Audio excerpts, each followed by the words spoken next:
Colleen Murphy had a successful tri-meet against Mesa and Mines. Crazy. We saw two teams finish with the exact same score. It doesn't happen very often, but you and Mesa pretty evenly matched. Yeah, so having a tie in swimming is very odd. Usually you never end like that. I think it was the result of a couple of things. Number one, most of our diving squad was out with COVID, so that hurt. We only had 2 divers in the meet. And then I think for us, it's just, coming back. We only had 4 days of practice back at altitude before we swam that meet. Otherwise, though, I think our girls really stepped up well. We raced very well. Our girls who came back from being sick got to swim a couple of events, but we didn't overswim them a lot. So girls got to swim different events and, get into races that they hadn't swum in a long time. Abby Turner, let's talk about her in the freshman class. Really a lot of swimmers stepping up and doing things. Did you expect this freshman class to be doing this much? I knew this freshman class was going to come in and make an impact on our team. Abby winning the 50 free, she came in as more of a 100 and 200 freestyler. She definitely has more speed than she knows that she has, and so every time she swims a 50, she gets better and better at it, so that was a really nice swim for her. Her 100 was really good as well, and I think that's actually her best event, the 100 free. But she'll swim the 50, 100, and 200 for us and do some amazing things.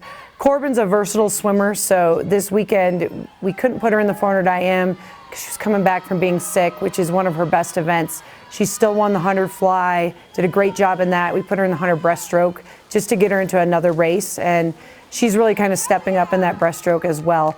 But across the board, the freshman class has worked really hard, and coming back from some of the sickness that they've had, I think they've taken it to the next level in practices, and I think that's across the board. This week, while we've only had 2 practices, we'll have our 3rd practice tonight for the week. I've already seen a change in the team. They're back used to altitude, and they're getting ready to go for the last really 5.5 weeks of the season. Yeah. After the long training and now getting this meet behind you, now you go on the road, Provo, Utah, BYU, always a strong swim team.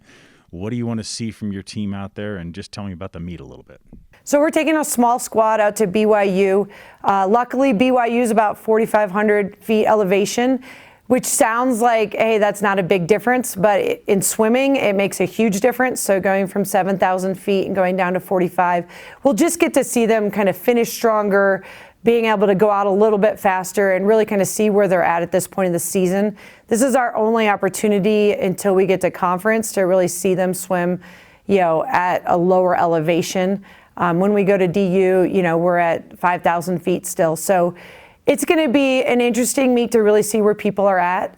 We're leaving the other half of our team home to get to train. We're leaving a lot of our longer distance people home so that they can still get some training in and be ready to go for our meet next weekend.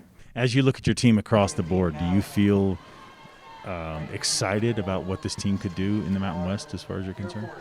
I'm really excited about this team. When we were in Coronado, we took our training to the next level, and now we're seeing the results of that as we kind of refine the little things.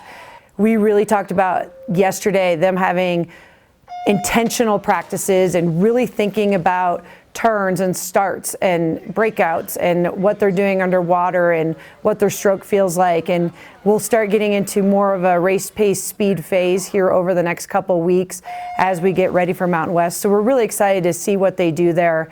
I think we have a great opportunity to move up in the Mountain West this year with the personnel that we have. And I think the girls are also seeing that, and they're very excited about the remainder of our season. Colleen Murphy, thanks for the time. Good luck at BYU. Thank you.